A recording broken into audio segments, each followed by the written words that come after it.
MM13 Channel. Setelah vakum selama hampir 2 tahun, akhirnya sekarang MM13 Channel ini balik lagi tapi dengan nuansa yang berbeda. Biasa kita kan nge-vlog besukan. Nah, kali ini aku kedatangan mantan dukun santet yang udah insaf. Nah, ini sebenarnya susah banget sih mau nemuin orang ini.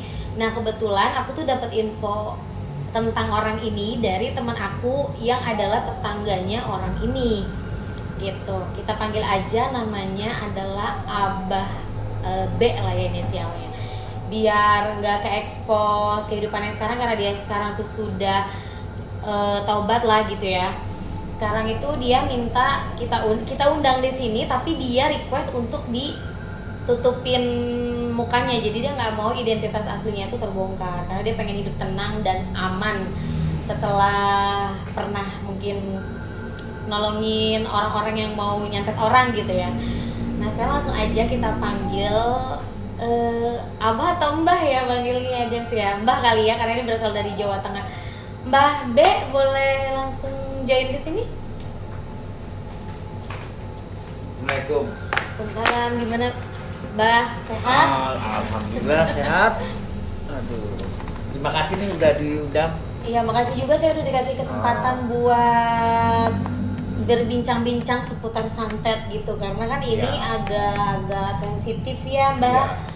Jadi untuk kesempatan kali ini aku terima kasih banget Mbah yang tadinya sempet nggak mau ya diwawancarain tapi dengan syarat ditutup wajahnya gitu guys, identitasnya. Jadi tahu nih nanti suara mungkin kita rubah kali ya, kita edit dikit suaranya biar nggak suara aslinya yang kedengaran orang ya. Sekarang kan biar gimana Abah sekarang Mbah sekarang udah hijrah gitu kan Mbah, jadi udah insaf jadi mungkin mau kehidupan yang sekarang nggak mau terganggu dengan masa lalu ya Mbah ya.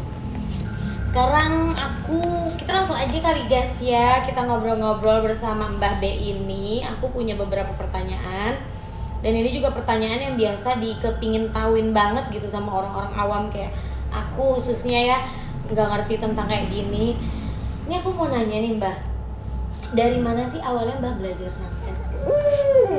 Maksudnya dari pertama kok bisa belajar santet, karena itu kan bukan hal yang mudah ya kalau buat orang yang percaya ya guys gitu kan, bukan hal yang mudah.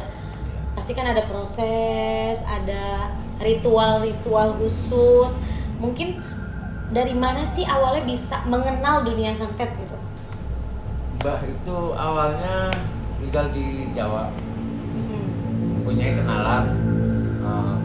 Sebenarnya kalau untuk kayak santet itu kan karena orang yang sakit hati, jadi mungkin pengen nyelakain atau apa. Nah, Mbah itu kenalan dari temen Mbah yang dulu belajar ilmu kebal. Oh, ilmu kebal. Akhirnya Mbah ingin tahu. Nah, dari situ Mbah ngobrol-ngobrol sama temen Mbah. Caranya gimana sih nyantet? Akhirnya banyak sekali orang-orang yang datang ke Mbah ingin nyantet orang. Oh, jadi awalnya Mbah ketemu sama bisa dikatakanlah kenalan gitu yang memang dia udah punya ilmu kebal. Jadi dia juga tahu lah bagaimana proses untuk belajar ilmu santet gitu ya. Awalnya sendiri Mbah sendiri tuh pingin belajar santet itu apa? Ada background, maksudnya masa lalu mungkin ada pernah sakit hati sama orang atau emang pingin belajar aja gitu karena pingin seneng aja sama dunia kayak gini apa gimana sih? Kalau Mbah itu basicnya dulu lingkungan di orang Jawa, masih kental dengan adat-adatnya kayak gitu. Jadi Mbah ingin belajar, ingin tahu. Pengen tahu. Caranya nyantet. Mbah belajar. Belajarnya pun gak mudah. Itu harus dengan puasa 41 hari. 41 tanpa hari. makan, tanpa minum. Beneran nggak makan? Enggak. Itu apa kuat perut kita puasa di bulan Ramadan itu, aja? Susah Bah. Kalau orang-orang dulu tuh beda sama orang sekarang. Kalau orang dulu tuh banyak orang bilang kan sakti-sakti. Mm-mm. Jadi puasa putih kalau orang Jawa bilang. Oh, puasa putih. Jadi puasa putih itu cuma makan nasi putih. Nasi putih. Iya. Nggak boleh yang bernyawa. Nggak boleh pakai lauk. Nggak. Itu pun dari tahap puasa pertama, kedua, ketiga itu ada banyak cobaan-cobaannya.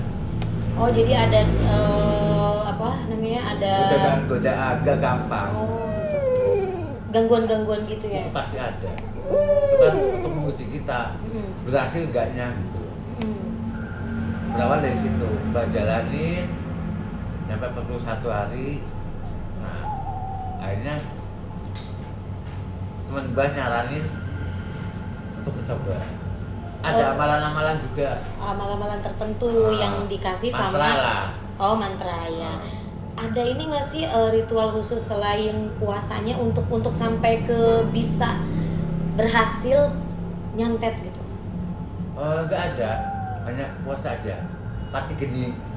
Oh. Pati geni itu 4 hari itu nggak makan, nggak minum sama sekali.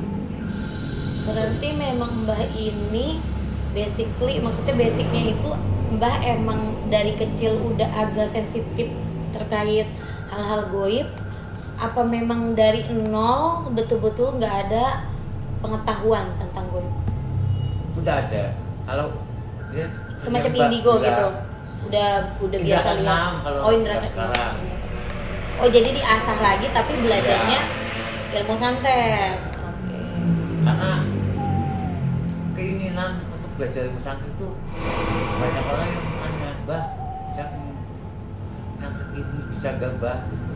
Oh, jadi aku paham, mungkin Mbak tuh dari awal itu memang udah biasa hal-hal goib, terus akhirnya ada orang juga yang tahu mungkin Mbak itu agak bisa punya indera keenam, terus akhirnya tolongin dong, tapi sementara Mbak waktu pada saat itu baru bisa lihat tapi belum punya ilmu yang lebih gitu, makanya Mbak belajar. Dan itu pun awalnya saya coba, kan karena saya udah ngelakuin syarat-syaratnya, ya kan. Nah, akhirnya saya mencoba. Itu kan kalau mau nyantet itu kan berhubungan dengan makhluk halus. Oh, makhluk halus. Ya, gaib lah ya. Nah, kita harus kayak ada ikatan. Oh, Ikatan dengan iya. makhluk gaib ini. Jadi nggak sembarangan. Dan itu pun kalau syaratnya itu misalkan kayak mbaknya misalkan sakit hati apa siapa gitu kan, berdendam apa mau ngacurin bisnis atau apa kan banyak, itu datang ke saya itu ada syaratnya. Oh, ada syarat-syarat tertentu. Ya. Yang ngejain bukan saya, mbaknya yang ngejain. Oh. Saya cuma bilang, Mbak syaratnya saya kembang 7 rupa. Oh, iya. Ayam cemani, ayam hitam gitu. Ayam hitam, ya. Itu Terus syaratnya. oh, syarat-syarat untuk ritual yang untuk ngerjain orang ini. Iya. Dan itu pun saya itu nggak mau jangan langsung hari itu kelar, enggak, saya nggak mau. Oh, jadi ada proses lagi. Kan saya juga nyari duit, Mbak. Oh, gitu. Iya. Jadi pelan-pelan. Jadi kan duitnya ngalir terus. Oh, gitu. Iya. Oh, berarti nih kalian harus denger nih, kadang dukun-dukun itu ngeduitin si pasien kita yang kan nyari sendiri. duit juga. Oh. Jadi satu persatu. Saya Jadi misalkan pakai jeda gitu. Mbak misalkan sakit hati sama orang, Mbak maunya apa? Dia mau dibikin lumpuh, apa muntah darah, apa langsung, kalau untuk membunuh saya nggak mau. Oh, untuk bikin langsung mati saya nggak mau. Nih Mbak misalnya ada saya benci sama orang ini langsung matiin gitu. Enggak, saya nggak mau. Mbak nggak gitu. Enggak, saya ingat, saya juga takut dosa. Ini juga dosa sih ya. Iya, Mas, dosa saya sih nggak Mbak. mau. Sebenarnya bikin orang lumpuh dikit-dikit juga dosa. Itu saya kirim dulu nih, misalkan berapa 61 ilmu 1 ya, setan 1 misalkan apa algoritma 1 saya kirim. Misalkan nggak mempan, apa pelan-pelan, misalkan dia cuma pincang dikit, terus orangnya kan pasti balik lagi. Oh, kayak laporan gitu ya, konfirmasi. Ini gimana sih kok belum lumpuh-lumpuh gitu misalnya. Oh yaudah, saran tambahin lagi. Oh, jadi bertahap. Nah, Ya, paham. harusnya misalkan satu kali misalkan dengan nominal sekian, Heeh. kan kalau 3 kali kan 3 kali. Biasanya kan juga butuh duit juga, Iya. ya kan? Iya, paham. Gitu. Terus ritualnya itu sendiri apakah ada tumbal atau ada syarat khusus untuk ritual waktu si mbah itu pada saat itu mau kerjain orang yang dituju sama si tamunya Kabar. mbah. Oh. Ada. Jadi ritualnya itu ada medianya, Oh. jarum, Jarum, kemenyan, kemenyan, boneka. boneka. Kalau yang pala itu yang kemenyan. Jadi Hmm. kemenyan itu dihancurin, taruh di kain Kendil, mori, kain, oh, kain. terus diikat. Oh. Itu bisa mati orang. Oh, tapi Mbak nggak pernah selama ini mau Nggak. bikin mati. Cuma paling kan pakai media kain boneka itu udah umum. Oh. Kayak Kayak di itu film-film jarum, itu berarti ya. kayak di film-film bener ya Mbak ya? Bener itu medianya. Serem ya guys. Terus kalau misalnya ritual Mbah sendiri nih balik lagi ke tahap awal Mbah waktu belajar ilmu santet. Dari beberapa yang aku browsing, sebelum ketemu Mbah nih aku browsing dulu pingin tahu Iya. juga kan. Aku sampai merinding ya bacanya, itu ada yang pakai kepala kerbau, darah ayam yang Iya. diminum, terus kemudian apa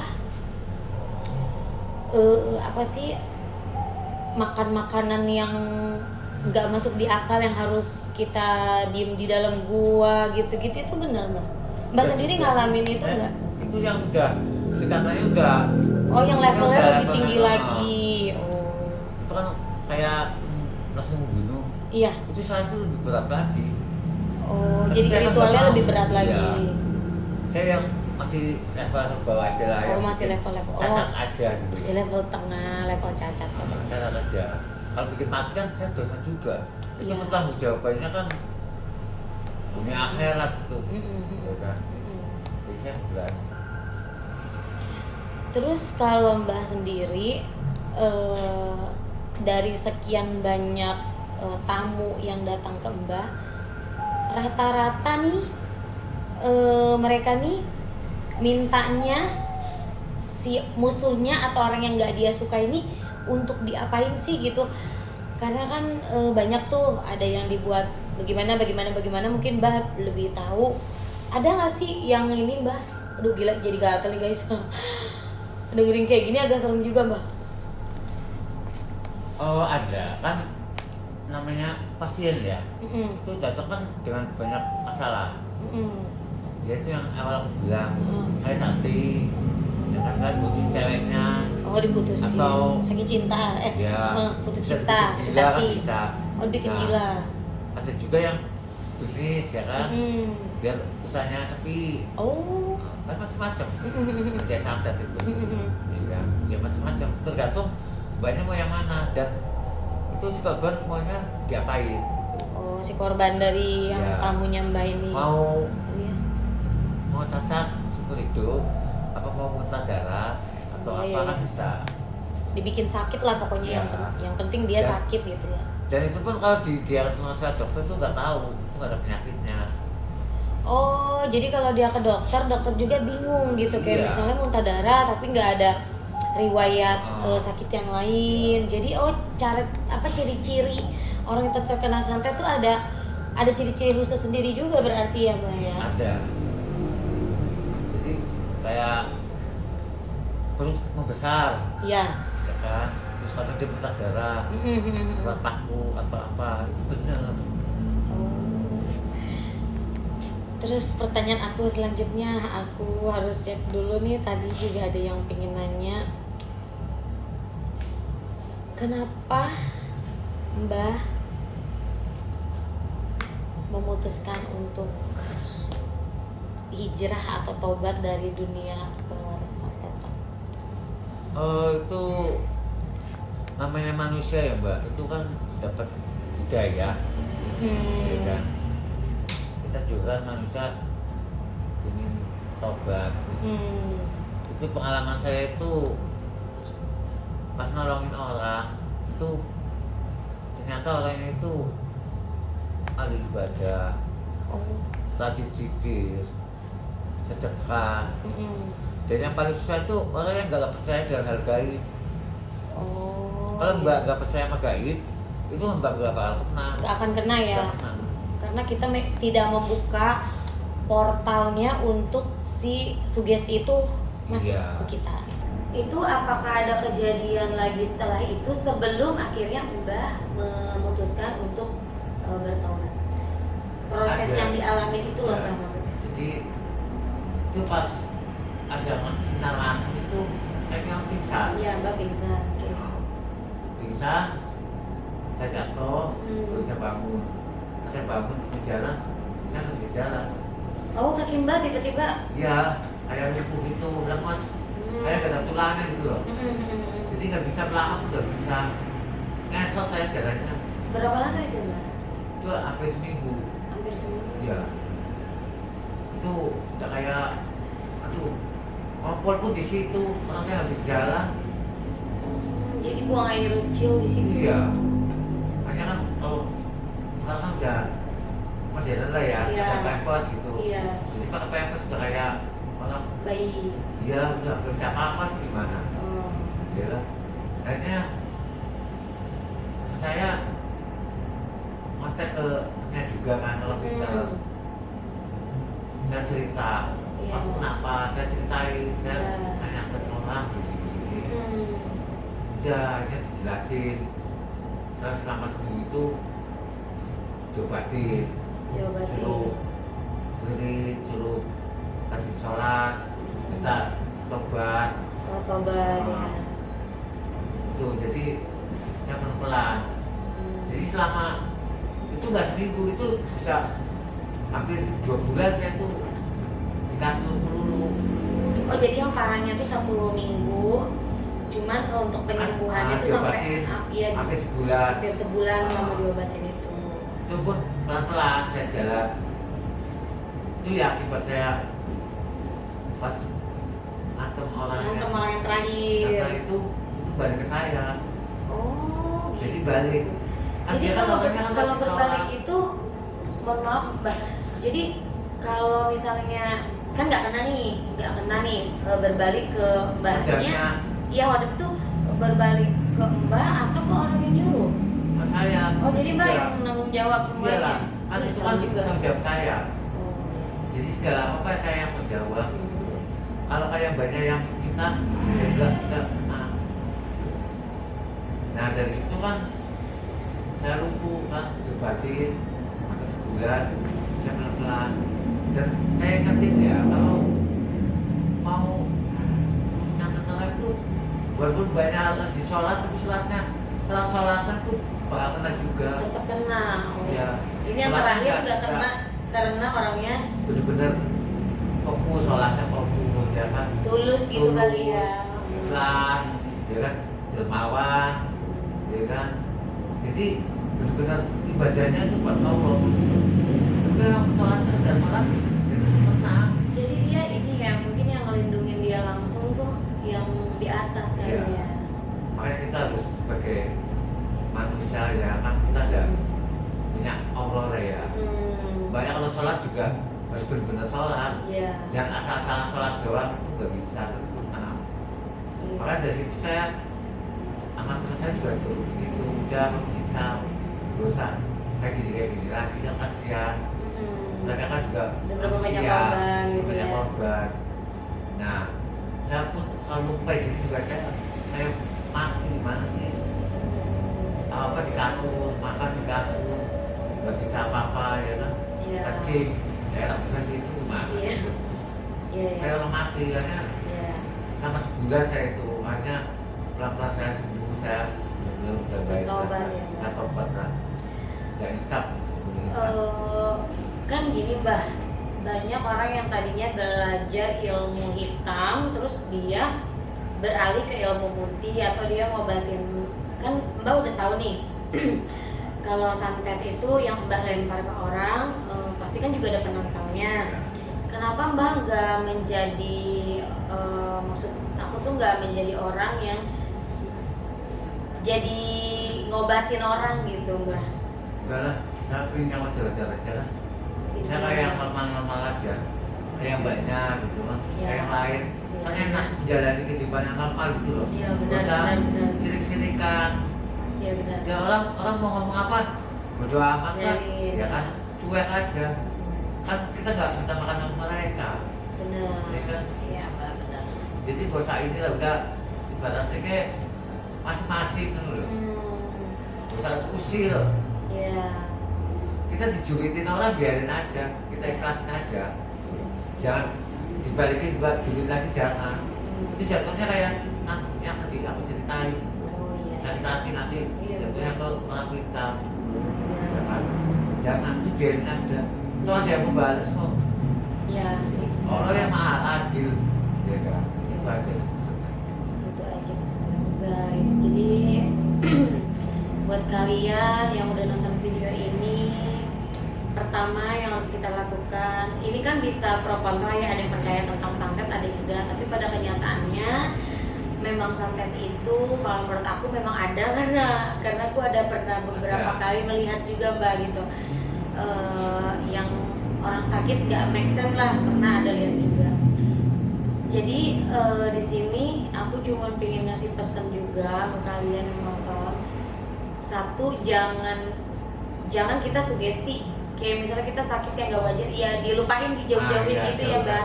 Pikirannya jangan ke situ lah. Ya, karena sugesti itu sangat mempengaruhi terjadinya hal itu atau enggak. Yang kedua, kalau sholatnya tuh karena buat yang maha kuasa, buat Tuhan, bukan cuma sekadar ritual. Terus banyakin juga amal, karena kalau mamaku bilang amal sedekah itu ya, dan mawar itu bisa menghindarkan bala gitu. Bener nggak Mbak? Benar. Jadi begitu guys poinnya. Tadi udah ada pesan dari Mbak ini, dan aku juga tadi udah nyampein pesan. Terima kasih udah menonton video ini. Jangan lupa di share, di like, di subscribe, karena siapa tahu video ini bermanfaat untuk kalian yang lagi kebetulan menghadapi hal seperti ini kayak gitu. Dan doain semoga MM13 Channel kedepannya bisa menyajikan hal-hal yang lebih bermanfaat lagi, mengedukasi kita semua. Tetap semangat, tetap jangan lupa ibadah, beramal, jangan lupa jangan pelit-pelit, karena pelit itu gak bakal bikin kita kaya ya, malah kita makin banyak beramal, rezeki kita malah nambah. Benar. Oke guys, see you on next video.